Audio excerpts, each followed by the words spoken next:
strange odyssey of Alfred G. Packer has generated much controversy over the years, from those who believe he murdered and cannibalized 5 men for his own profit, to those who insist he was innocent of murder and merely ate human flesh to survive. He's considered something of a local hero in some parts of Colorado, and despite evidence that supports his more nefarious side, people continue to defend him. From books to newspaper accounts during the time of tabloid journalism to official documents in the Colorado State Archives, there are nearly as many versions of the story as Packer himself told. All rely on him as the sole witness, with the exception of those who saw the results of what he had done. In 1873, Alfred Packer, 31, went with a group of 20 other prospectors from Bingham Canyon, Utah, near Salt Lake City, into the San Juan Mountains in Colorado to seek wealth from mining minerals, including gold. He claimed to have been the guide for this expedition, but there is evidence that this may have been an exaggeration, if not an outright fabrication. Apparently, some of the food supply was lost along the way, and the would-be miners grew hungry and desperate. The party arrived in January 1874 into Chief Urey's Ute camp in northwestern Colorado, near Montrose, where they were cared for and urged to remain until spring.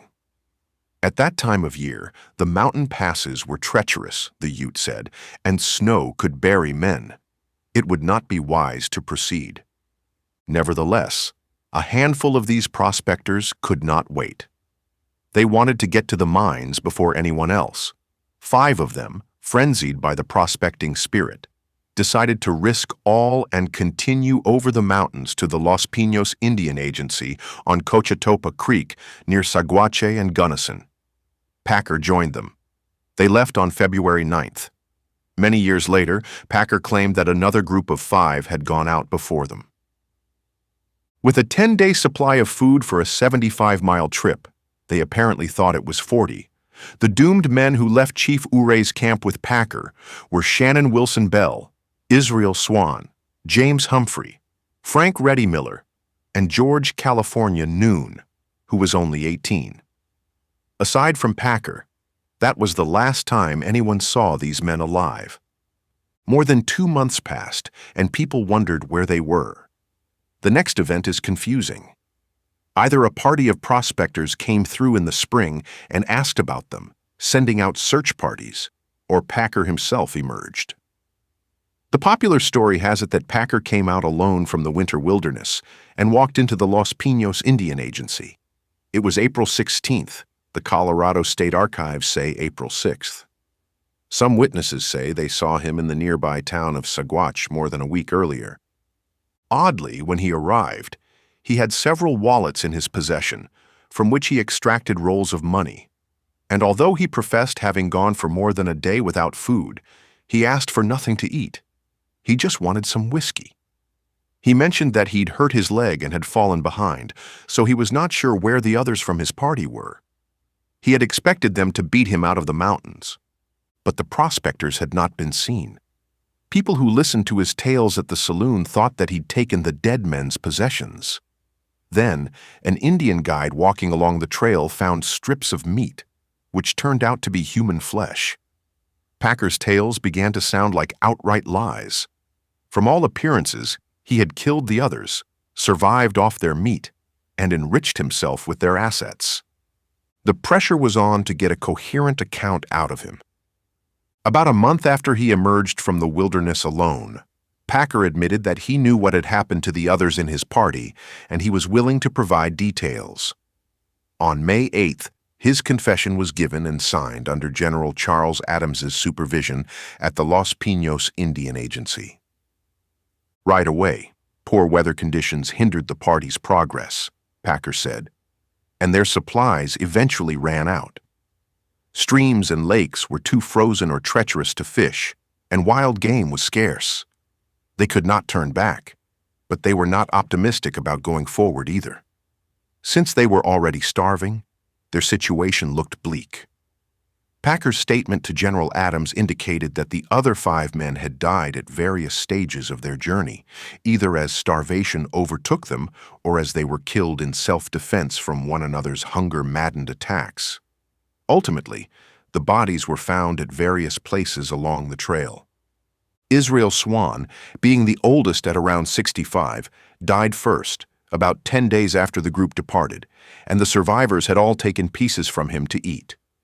Then 4 or 5 days later, James Humphrey died and was also eaten. He proved to have $133 in his pocket, and Packer admitted that he had taken it. The man was no longer going to need it, so why not? Why the other two did not search the body or question Packer's theft is not clear.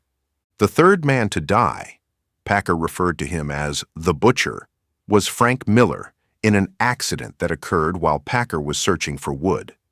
He did not specify what kind of accident. The other two who were still alive decided to eat him, since he was dead, and Packer returned to find this activity already in progress. The next to go was the boy, George Noon. Packer reported that while he was off for several days hunting for game, Bell had shot California Noon with Swan's gun. Packer had returned, and together they ate him. That left only Packer and Bell. Despite the fact that they had just dined, it seems that Bell decided that he was going to be the only survivor. Bell wanted to kill me, Packer's report indicates. Struck at me with his rifle, struck a tree, and broke his gun. So Packer had killed him first. Why Packer had not offered this tale immediately upon returning to the settlement is not made clear in his confession, and perhaps was not even questioned. He swore that this statement was the truth and nothing but the truth, so help me God. Knowing that the 5 prospectors lay out in the open somewhere, a search party went out, led by a reluctant Packer. He took them where he believed he had last seen the others, but they failed to find the missing prospectors. It seems clear in retrospect, in view of what came next, that Packer was scheming for a way to clear himself or get away. But before he could do anything, he was arrested and jailed in Saguache on suspicion of murder. Apparently, the authorities did not believe his account. Their suspicions were soon confirmed. As it turned out, the lost prospectors had not been killed one by one and left along the way. Packer's confession was a lie. In August 1874, John A. Randolph, an artist sent out to Colorado for Harper's Weekly magazine, came across a startling sight at Slumgullion Pass. 5 sets of human remains lay in a cluster near the bank of the lake fork of the Gunnison River, just 2 miles from present-day Lake City. He realized at once that this had to be the prospectors. One account states that a road-building crew found the remains first, but there are no records about the find at that time, so it's likely untrue that anyone had discovered them before Randolph. Among the remains were pieces of torn clothing, blankets, and some shreds of flesh, but weather and animals had clearly done damage to the evidence. Their feet were still bound in the blankets that they had torn for that purpose, and Randolph found no shoes, cooking utensils, or guns around them. It appeared that they had not only been murdered where they lay, but also horribly ravaged, and one set of remains was missing its head. 2 had pieces of flesh cut out, 1 out of the breast and 1 out of the thigh, and 1 appeared to have put up a fight. Randolph spent some time at the site, sketching them all in a detailed composition that would be immortalized, and then reported his discovery. The Hinsdale County coroner, W.F. Ryan, hurried to the spot with 20 other men to hold an inquest. But unfortunately for history, he put nothing into writing. A member of the original party that had left Utah, Preston Nutter, identified the remains as those of his former companions, and by a process of elimination, it was determined that Frank Miller was the one without a head. The coroner made sure that the witnesses all got a good look for the approaching trial, and then had the bodies buried together in graves on a high bluff nearby, overlooking the spot of their discovery. Individual slabs were set up to memorialize each of the deceased. Randolph also sketched the burial place, and the area became known as Dead Man's Gulch. After they finished this grisly deed and returned to town to confront Packer with his obvious lies, they learned that he had escaped from the sieve-like jail at Saguache. Some said he'd had the assistance of an accomplice. Where he might have gone, No one knew. There's long been confusion over the correct spelling of Packer's name. Official documents from the military, court proceedings, and even his tombstone listed as Alfred G. Packer. Yet during his first stint in the military, he had written it as Alfred and had that spelling tattooed on his arm. Or the tattoo artist made the error, which amused him, and he subsequently adopted it, depending on which account is to be believed. He was known to spell it this way on other occasions as well. The invitations to his hanging followed suit. Packer was born on November 21st, 1842, some say January 21st, in Allegheny County, Pennsylvania. As he grew up, he learned the cobbler trade. Then the Civil War broke out, involving Pennsylvania, and he was of the right age to enlist. When he was 19, he went west and enlisted in the 16th U.S. Infantry in Winona, Minnesota. But by the end of the year, epilepsy had forced him out with an honorable discharge. By June 1863, he was back, enlisting in the 8th Regiment in the Iowa Cavalry. Once again, he didn't last. He was mustered out due to epilepsy. One report says that he served with General Custer as a scout. 10 years later, he was among those who left Utah on a mining expedition. He said that he'd driven ore wagons in some mining camps, which gave him the expertise to guide. But it turned out to everyone's misfortune that he actually knew very little about the area to which they were going. The fact that he had taken the opportunity to escape from jail rather than face a tribunal of his peers suggested to many that he was a liar, thief, and murderer. Yet it was a big country, and he knew his way around the wilderness, so it seemed probable he might disappear rather than be brought to justice. Months went by, and then years. Packer managed to elude the law for 9 years by living under the assumed name of John Schwartze. No one knows how he made a living for all that time or why he ventured back so close to where people knew him.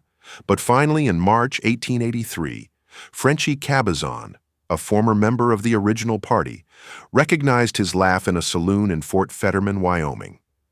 Packer was captured only 300 miles from where he'd begun to run. Unmasked and rearrested, he went before a grand jury, which returned 5 indictments against him for the hatchet murders of the 5 hapless prospectors. Packer offered yet a second confession on March 16, 1883, again under the supervision of the same General Adams. He said that he and the others had left Chief Ore's camp with 7 days' worth of food provisions for one man. In other words, not much. After 2 or 3 days, they encountered a snowstorm. As they moved from mountain to gulch, they found the deep snow impenetrable in places. By the 4th day, they had only a pint of flour left out of all their provisions. They just kept going. 10 days into their treacherous trek, as they were surviving on rosebuds and pine gum, some of them showed signs of serious depression, even madness. They came upon a lake and cut holes in the ice to fish, but had no luck. They continued on. Swan was growing angry and told Packer to go up the mountain with the rifle and scout out the terrain. Packer claimed that he was a guide for the others. He said that when he went scouting, all he could find was more snow. The situation looked hopeless, especially since Bell had been acting crazy that morning, as if hunger were twisting his mind. When Packer returned with nothing positive to report, he said that he found Bell sitting by a fire roasting a large piece of meat, which he had cut out of the leg of the German butcher, Miller. The latter's body was lying the furthest off from the fire down the stream. His skull was crushed in with a hatchet. The other 3 men were lying near the fire. They were cut in the forehead with the hatchet. Some had 2, some 3 cuts. As Packer approached the fire, Bell picked up the bloody hatchet to attack him too. In self-defense, Packer claimed, he shot the man through the stomach, sideways. When Bell dropped his hatchet and fell onto his face, Packer grabbed it and used it on him, hitting him in the top of the head to ensure that his would-be attacker was indeed dead. Then he spent the night in despair. He tried to leave the camp the next day, leaving the 4 dead men behind. But the snow was too deep, so he had to return to the gruesome arena. He covered the dead, but for several weeks lived on the flesh that Swan had already cut from one of them. Each day he made a renewed attempt to leave, but each day the snow thwarted him, so he took more flesh from the dead. He estimated that he survived this way for about 2 months. I could not eat but a little at a time. Finally, when the snow looked to be thawing and crusting over, Packer packed a few pieces of human flesh, a gun, $70 he had found on the men, and went on his way. Just before he reached the agency, at his very last camp, he consumed the last pieces of meat. He does not account for how some strips of human flesh were found along the way. He admitted that when he had led the 1874 party in search of the bodies, he had not gone all the way back, because he had not wanted to venture closer to that site. Packer added that he had escaped from jail by using a penknife as a key and had initially gone to Arkansas and Arizona before heading to Wyoming. Once again, he claimed that this was a true confession, voluntarily made and sworn before a notary public. It was not his final version of the story. Alfred Packer's trial began on April 6, 1883, at the Hinsdale County Courthouse in Lake City, Colorado, for the murder of the elderly Israel Swan. According to witnesses, Swan's remains had shown evidence of a hand-to-hand struggle, implicating Packer in a much more violent episode than shooting a man in self-defense. Besides, it was not Swan he had claimed to shoot, but Bell. So why had Swan appeared to have struggled to save himself? Judge Melville B. Jerry presided. Preston Nutter, who had identified the 5 victims in the clearing, testified as a lay witness to what he had seen and what he knew. Using illustrations, he described for the jury the positions of the bodies as they had been found, and said that all but one bore hatchet wounds to the head. That lone individual had been struck hard in the back of the head, which was mashed in. Oddly, the coroner, the man in the best position to offer a professional analysis, did not testify at all.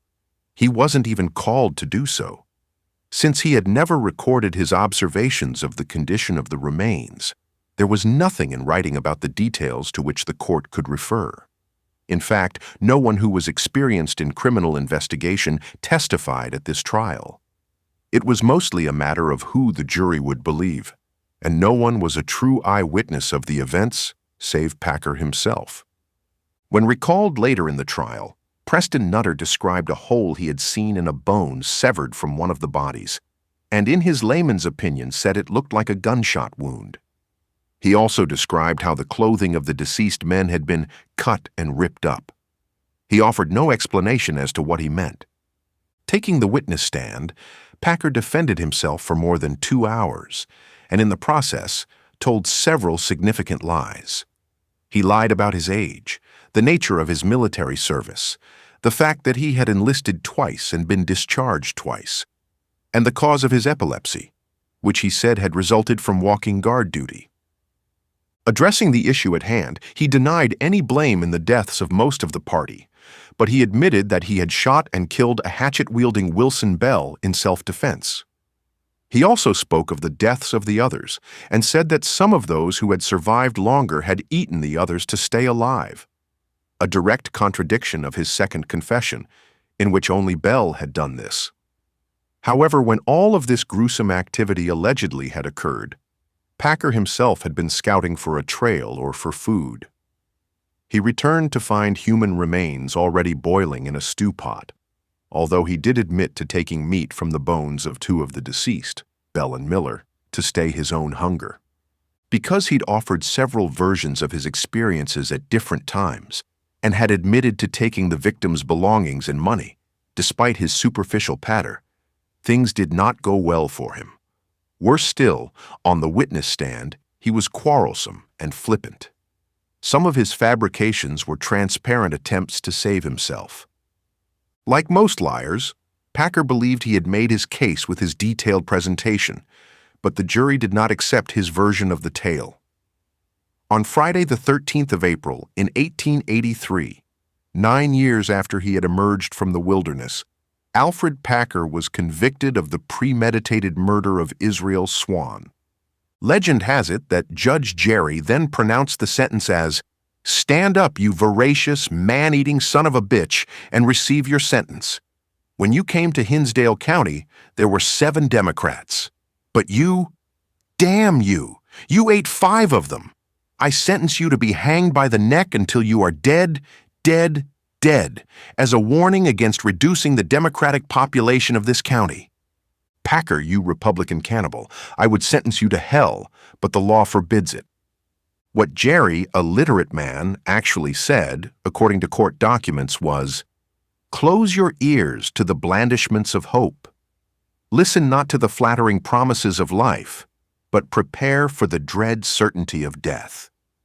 He was apparently convinced that the motive for the murder was robbery, not survival or self-defense. In a long statement, Jerry claimed that the sentence was painful for him to pronounce. He mentioned that the murder was revolting in all its details, and that the trial had been fair, with a jury of 12 impartial men. Jerry's version was that the 5 victims laid down to go to sleep, and Packer exploited their trust and vulnerability to effect his attack. Although he had been convicted only of the death of Israel Swan, the assumption in Jerry's admonition was that Packer had willfully murdered the entire crew. "To other sickening details of your crime, I will not refer," said Jerry. "Silence is kindness." Clearly, he was referring to the cannibalism of human remains. He did seem to think that Packer's conscience had bothered him all these years and kept his crimes fresh in his mind. "You, Alfred Packer, sowed the wind. You must now reap the whirlwind. Your life must be taken as the penalty for your crime." Alfred Packer was condemned to be hanged on May 19, 1883. "Until you are dead, dead, dead, and may God have mercy upon your soul." Contrary to many stories told years later, and even today, see Internet biographies, Packer was never charged with, tried for, or convicted of cannibalism or crimes related to cannibalism. But it was not over yet. The man-eater was not about to be hanged, and he had one more version of the story to tell. 2 years later, Packer won the right to a new trial, to take place in Gunnison, about 30 miles away. The Colorado Supreme Court had set aside the murder conviction, based on a technical legislative oversight. Packer could not be tried in 1883 for a crime he had committed in 1874, because there had been no state murder statute in 1874 that allowed for it. In other words, he had been arrested when Colorado was a territory but tried when Colorado was a state. Some later said that he had committed the crime on an Indian reservation, so by all rights he should have been tried in a federal court, not a state court. At any rate, he was retried in 1896 for all 5 deaths, not just Israel Swan, on a different charge, voluntary manslaughter. The jury in that trial also convicted him. Some reports say it was the same jury, but they only sentenced him to 40 years, 8 for each of the 5 deaths, in the state penitentiary. On August 7, 1897, he wrote a letter to D.C. Hatch of the Denver Rocky Mountain News, with the longest version yet of the events that had taken place on that snowy mountain pass. Much of it was reprinted in the newspaper, though dramatized a bit. He claimed that even before the 6 men set out, the entire party of 21 had been suffering from extreme hunger due to lack of planning and supplies on the trip from Utah. They were living on horse feed. Chief Urey gave them assistance and they camped near his settlement. He told them that the mountains were impassable. He then said that a man named Lutzenheiser and 4 others decided to go on across the mountains to the agency. Urey supposedly told them that it was only 40 miles away, when in fact it was 80. They soon ran out of supplies and cast lots to see who would become food for the others. But they spotted a coyote, and so spared anyone from being killed. Not long after, they came across a cow and killed that as well. The cow's owner followed Lutzenheiser's tracks and took him back to a camp. He found the others and aided them as well. When they revived, they started out again. Packer claims that this was all a matter of court record. They were again picked up near exhaustion and starvation. At this point, Packer returns to the experience of his own party of 6. They left about a week after Lutzenheiser's party and took a different trail. Their provisions lasted about 9 days. 3 days after the food ran out, they cooked and ate their rawhide moccasins, wrapping their feet in blankets. "Our suffering at this time was most intense," he wrote. "Such, in fact, that the inexperienced cannot imagine." They kept going, since the snow quickly buried their trail from behind. He again points out that Wilson Bell suffered mental derangement from starvation, and everyone else was frightened of him. They finally descended to the lake fork of the Gunnison River and camped there. In the morning, Packer went to look for signs of civilization. When he returned, he saw Bell alone, just as he had related in a prior telling. But in this retelling, Bell came at him. He shot in self-defense, and then he realized that the other men were murdered. "Can you imagine my situation? My companions dead and I left alone, surrounded by the midnight horrors of starvation as well as those of utter isolation?" He could hardly believe he had ever returned in a rational frame of mind. He sat down and saw the flesh that Bell had cut from Miller cooking on the fire. But he did not partake. Instead, he laid it aside and covered his slain comrades. Finally, in the morning, he ate some of the flesh, and it made him feel ill. My mind at this period failed me. He did not want to believe it, but he thought he must have eaten some of the flesh. He could not recall. He stayed there for some time, he did not know how long, but in his wandering, looking for food, he somehow stumbled into the agency. Without realizing it, he had traveled 40 miles. Although by all reports he came in looking quite healthy, he claims in this letter that he had to be taken care of for 3 weeks. He learned the Lutzenheiser and his party also made it out, and the rest of the 21 men who had begun the trip had come over with the Ute. Packer says that he confessed at once that he had killed Bell, but had attributed the deaths of the others to Bell, not consistent with his initial confession before General Adams. He claimed that he had been unable to show anyone where his comrades had lain because deep snow had driven them back. He was then arrested, and he said that it was the sheriff who actually let him go and told him to go away. The sheriff apparently had taken compassion on him for all that he had been through. He does not explain why, if he was freed by the law, he then had to live under an assumed name. "Am I the villainous wretch which some have asserted me to be?" he asks. "No man can be more heartily sorry for the acts of 24 years ago than I." He felt he had been unjustly dealt with, there having been no motive for why he would attack his fellow man. The ghosts of the dead men, he believed, knew that he was innocent. Eventually, with some political assistance, he was freed from prison. After serving 16 years in prison, Packer made a petition for parole. His case was reviewed, and parole was denied. A reporter at the Denver Post, Polly Pry, grew interested in his case and believed he was innocent. She began a campaign for Packer's release, and with the paper's support, got the attention of the governor. Packer made another application for parole, based on his deteriorating physical condition, and in 1901, the parole was approved. The prison physician had certified that Packer was suffering from Bright's disease, which made further confinement dangerous in terms of its aggravating factors. In addition, Packer had persuaded prominent men around the state, notably reporters and the owners of the Denver Post, to sign a petition on his behalf. The owners believed they could get Packer to be a sideshow freak in the Sells Floto circus for their profit. The governor had not changed his mind about the offenses, so Packer was not pardoned, but he did see warrant in permitting him to be released from imprisonment. He went to Denver and worked at the newspaper as a guard, but city life did not please him, so he moved to Deer Creek Canyon in Jefferson County. Yet he did not have long to enjoy his freedom. His final years were spent managing 2 mines and telling children the stories of his adventures as he dealt with his liver and stomach ailments. Many said that he was a nice old man. Late in 1906, a state game warden found Packer unconscious a mile from his home. and for the few months that remained to him, he came into the care of a Mrs. Van Alstyne. Just before he died on April 24, 1907, from a stroke, listed as senility, trouble, and worry, he wrote a letter to the governor to request a full pardon. No action was taken.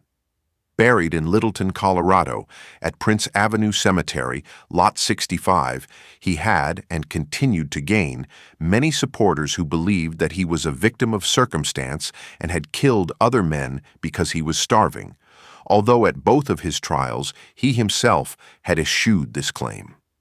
He was buried at government expense because he was considered a military veteran and for years had received a disability pension of $25 a month, for which he had filed from prison claiming his epilepsy had derived from his stint in the military. The military also paid for a tombstone, which read, Alfred Packer, Company F-16 U.S. Infantry. According to the Littleton, Colorado newspaper, The Independent, Packer's last words before he died were, "I'm not guilty of the charge." Years after the fact, in 1928, the citizens of Lake City erected a monument for the victims and threw a community fish fry. Exactly where the victims had been buried, however, proved to be a source of some contention. In 1981, Governor Lamb denied Judge Kushner's posthumous pardon of Alfred Packer. Then in 1989, an event occurred that drew the nation's attention back to this man. James E. Starrs, a law professor from the George Washington University in Washington, D.C., visited Gunnison one day in 1989 and heard some of the stories. Having long been curious about Packer's 2 trials and his chosen defense, he looked for the spot where the victims had been buried. Townspeople directed him to various places like Dead Man's Gulch, but no one was altogether certain. Starrs decided to ask the owners of the property on which a monument with the victims' names had been erected if he could dig down and find evidence of the remains. They granted permission, he obtained insurance and several grants, and planned for an archaeological dig. He wrote about the experience in his own newsletter, Scientific Sleuthing Review. The dig commenced on July 17, 1989, a bright, sunny day, with a team that included anthropologists, archaeologists, photographers, student diggers, a lawyer, and other forensic personnel. Local media were on hand from around the state to document anything that was found. After checking the soil composition and pH level, Starrs started the dig with a team of experts who had brought in a ground-penetrating radar device. After they ran the machine over the area, they told him they suspected that whatever anomaly was below the surface was not very deep, possibly only a foot. They advised against using a backhoe, lest the shovel crush bones that might be close to the surface. So the anthropologists and students took over with hand trowels, and it wasn't long before they discovered human remains. Digging for the rest of the day, they uncovered all 5 victims, laid out side by side. The bones were not intermingled, which made things easier for the forensic anthropologists, and they were photographed, boxed, labeled, and taken to the anthropology lab at the University of Arizona at Tucson. There the bones were laid out and carefully examined, while a few pieces were sent on to the anthropological curator of the Smithsonian Institution, Douglas Ubelaker, for dating and age analysis. Using known data, they managed to figure out the identities of each set of remains, and then did a more detailed examination for bone damage. It can be difficult to make decisions about cause of death on skeletal remains unless there has been a wound from bullet, knife, or blunt force that penetrated or broke a bone. In this case, given the various witness accounts, they did expect to find trauma, so they were careful to document everything. One of the anthropologists, upon seeing the bones, had shouted that there was a bullet hole in one set of remains, but it turned out to be a hole that animals had gnawed and could not be ascertained as having been made by any weapon. Nevertheless, the story got into the newspapers erroneously. 3 of the bodies had blunt force blows to the head, as well as cuts to the arms and hands, which Professor Starrs interpreted as defensive wounds. He also believed that nicks on the bones that appeared to have been made by a knife was evidence of defleshing. While not everyone on the team agreed about how much actual support there was for making a definitive statement, Starrs went on record as saying that Packer was a murdering cannibal and liar. The remains were reburied in a wooden box in the same spot with a solemn ceremony. In the meantime, in 1997, a curator for the collection of the Museum of Western Colorado in Gunnison claimed to have discovered Packer's revolver, an 1862 Colt. It had been collected from the massacre site, he said, when the victims were initially discovered. It was loaded, with 3 bullets in the chamber. According to some reports, including curator David Bailey's, this discovery corroborates the details of Packer's account, or at least of one of his confessions.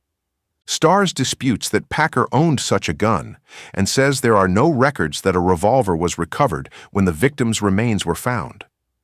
Regardless of whether Packer owned such a gun, the fact that he'd shot a bullet or two is no indication that he killed in self-defense. He might have shot at some game, or he might have outright murdered one or more of his party. Even a bullet hole located on any member of the party would not clarify that issue. Packer's guilt or innocence may always remain a mystery, but his story continues to fascinate scholars and lay people alike. People have not forgotten Alfred or Alfred Packer. While a collected archive of documents exists in Colorado, from his prison record to the court cases to his bid for parole, other forms of entertainment poke fun at the man. The University of Colorado at Boulder named their student cafeteria the Alfred Packer Memorial Grill, apparently as a derisive statement about the food served there. A documentary movie was made, The Legend of Alfred Packer, as well as 2 musicals, which appear to be mostly a joke. One is supposedly called Cannibal, the musical, and the other Alfred Packer, the musical. The former is said to have been made by the creators of South Park, while the latter is a clearly amateur attempt either at filmmaking or internet practical jokes. Roadside attractions on the way to Lake City, along Cannibal Trail, make light of the fact that 5 men died with caricatures and cannibal collectible dolls. At the Hinsdale County Museum, one can see an alleged skull piece from one of the victims, the shackles that Packer wore in prison, and buttons from the clothing of the victims. Thousands of tourists visit his grave every year.